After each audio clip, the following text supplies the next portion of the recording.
Would it be fair to say that in maybe a lot of companies, or at least some companies, there's this tension between maybe the CEO trying to come up with more short-term wins and the board trying to be the wise, Yoda, Obi-Wan Kenobi being like, no, we got to think 5 or 10 years out.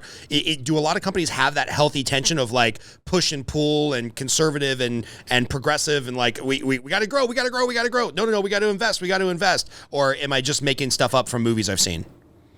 You're making stuff up from movies. Okay, perfect. See, this is why I need these kind of educations. Thank you. Okay. All right. So then what happens, what happens in the C-suite? Like, you've worked in these places, you've helped take, I believe you've helped take some companies public. Like, it seems very mysterious to the outsider.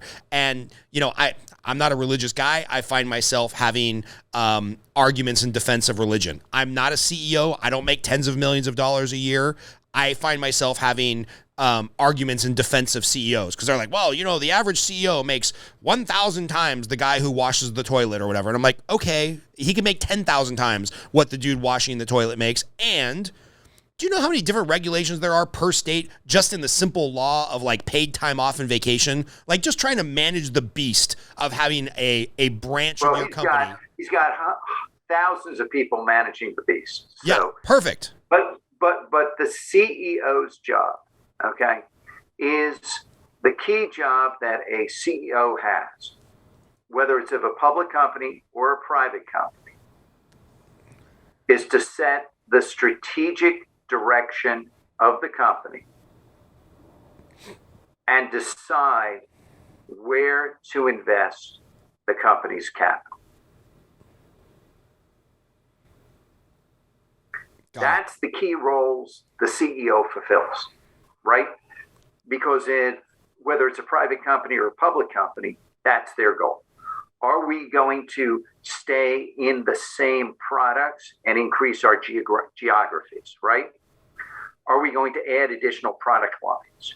Are we going to move into a new adjacent industry? Are we going to vertically integrate the company, right? All these are strategic decisions that have ramifications on a 5 to 10 year time horizon, if not longer. And making the right decision is critical for the future of the company.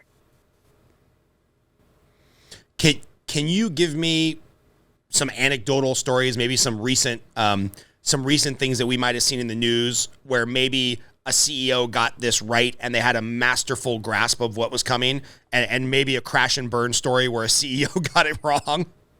Well, I mean, I think that,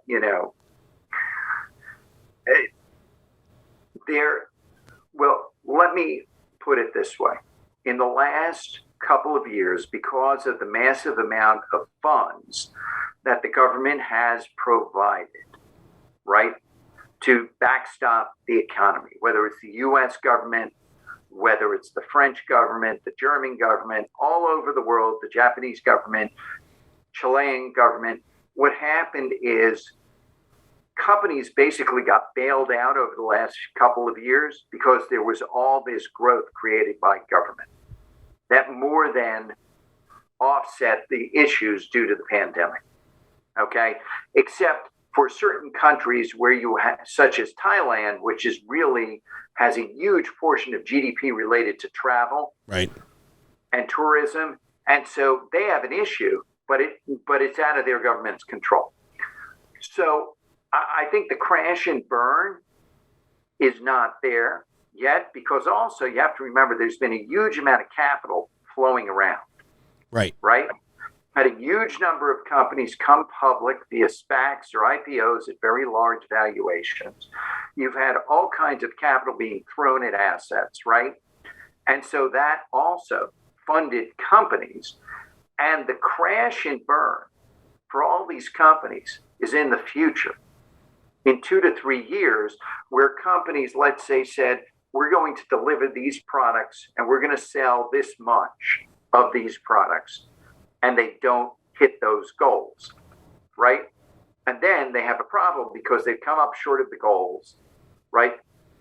Whether it's a private company or a public company, now they're going to have to explain that. They may have trouble raising more capital. They may not have positive cash flow. So there are all kinds of issues that are going to come up in 2 to 3 years, but that's not a today issue because of where we are in the economic cycle. Right. Does that make sense? Totally.